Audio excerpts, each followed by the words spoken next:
Welcome back, my gardening friends. I've been asked a lot of questions over the last 3 years about my little mini greenhouses.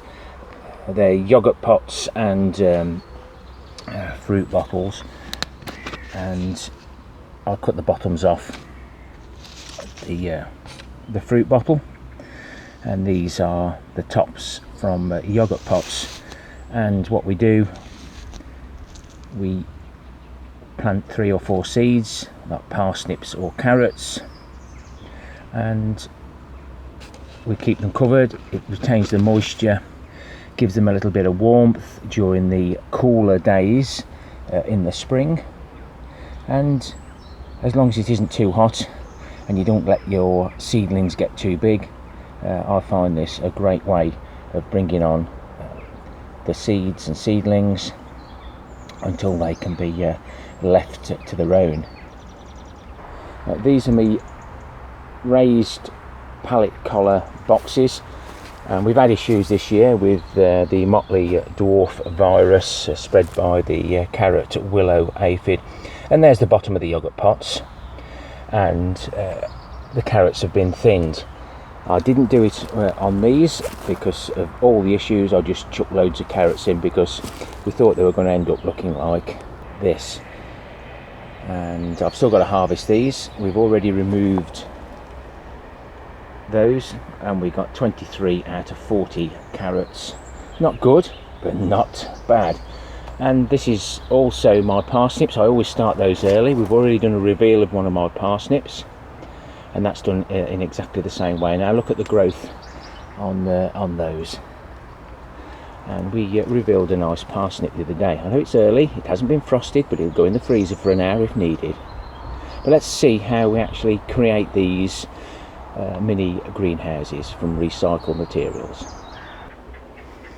I'm just about getting tidied up now in my shed. This shed's going to be opened right up so that I can store more materials in here, but have it as an open space. I've already started it. I'll give you an update. I won't be doing a video on it, I'll just be giving you updates. So here's the fruit bottles with the top washed out, and there's the 450 gram yoghurt pots. And by luck, and only luck, that when we cut the bottom off here, it sits into that top just nicely, and that's one way of trying it. So we know that the bottle goes in loose to there, and then it stops there, and there's a natural line. Now how you cut these off is entirely up to you. This isn't a how-to. I'm not going to show you how I do it, but by keeping the top on, it keeps the air in, and create a hole, and then follow that line around.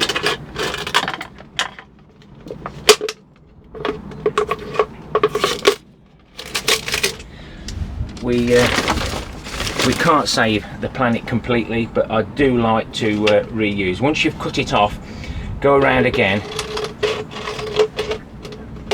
I find that just tidies it up, and just make sure everything goes into the recycling bag.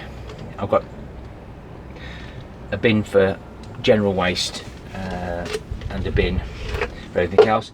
Tops, they're used as spacers on my raised beds, so they go in this container. People have been collecting them for me because I'm not sure how well they'll do in the sunlight. They're buried behind those sacrificial boards to stop the rotting raised beds. The bottom, if you cut it off right, that will make a nice little slug trap with some surplus beer, or you can actually buy the cheap cans of beer. I'll be more into that when I've got time. Again, the yoghurt pot, we know it sits in there nicely, and I normally pick an area on each pot, and that area, I think it's that line there. Again, I'm not going to show you how I initially get my scissors into that, but you do need to make a hole in the yogurt pot to get it going. And again, if you put holes in these, you've got yourself another pot that you can use. Which pots are those? These are the smaller ones. So basically, here's the smaller pot. No different, guys. We're using all the bits, or we could use all the bits. No waste. So this then goes into the ground, and this just sits in there. Now you sit it in there and you just give it a little twist. That just drives it down and holds it in place. Only on the very, very, very windy days do these blow over. I'll get many comments, do they blow over? And yeah, I suppose if you don't put them in, you just push it in, it will drop out. But you need to push in and just twist. It just drives it into the top there, and try and get it square. But that's how I create my little mini greenhouses. The top removed gives plenty of ventilation, and it certainly works for me for a lot of the things that I do. It's mainly my parsnips and carrots, and you can see that if you go back into my playlists, say for March, April, May time, and look at the what's in it within that playlist, you might be able to see me actually planting those. If you've liked this content of this video, this is just for 1 or 2 subscribers and viewers that have asked about this. I'll be putting this in my playlist, and then I can refer other people to that playlist. I like to share my things. I'm not worried about only getting a few views, as long as it helps 1 or 2 people with recycling and making good use of materials that would only get a single use.